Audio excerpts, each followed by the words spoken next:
This is the Savvy rocker panel, and I'm getting ready to put it on a TJ.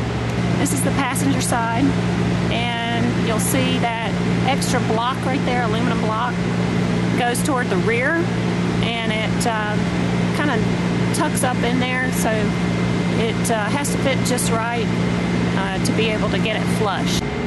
Alright, the hardware that comes with this kit is suggested hardware.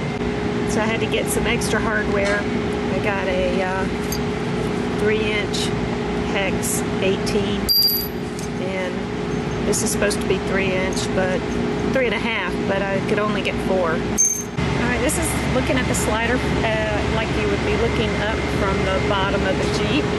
So the instructions say use correct hardware.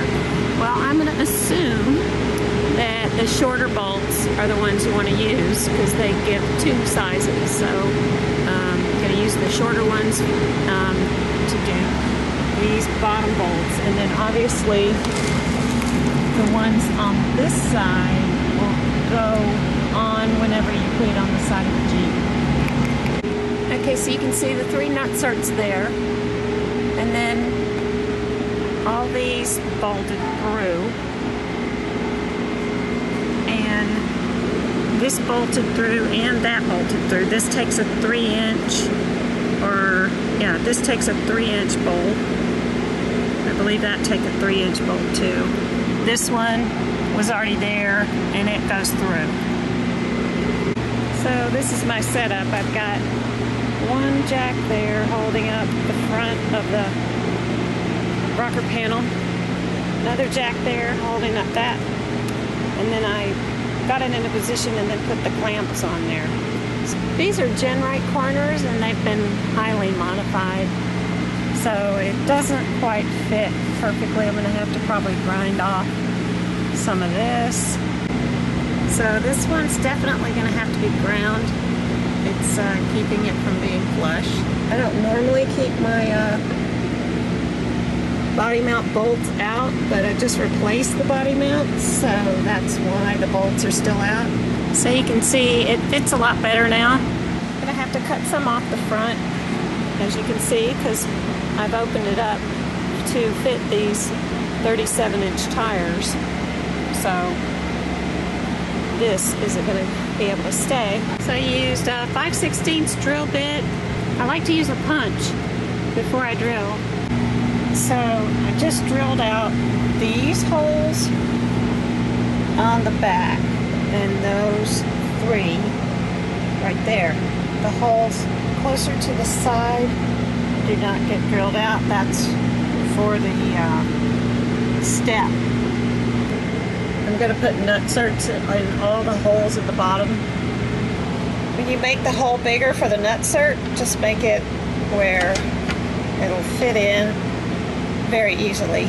Okay, when you put this together, you're gonna have nutserts. So it's easier to put them in if you rent or borrow or beg or steal a nutsert inserter device. So what you do is you put this on here, and I've got it pulled back, and then you push it down about like that. So when you put it in the hole that you made for it, you stick it up in there, and then you press this together, and it crushes this part and leaves the threads intact. So I wasn't strong enough to do it myself, so I had to bring in the heavy lifting here. So I was putting in all the ones underneath. So the easiest way is to use your legs. Like that. And then you have to unscrew it out at the bottom there. Yeah, if you got this fancy tool. This is looking out the passenger door. This is the backing plate that sits right below the door entrance, so that the rocker panel can have something more than just sheet metal to bolt to. Here's the finished job. Didn't paint it because I figured it would just get scratched up anyway, and sure enough, it's been out on the trail one time and it's already good and scratched up. So it did its job. It pushed the body away from the rocks, and too bad we didn't have it before the other damage.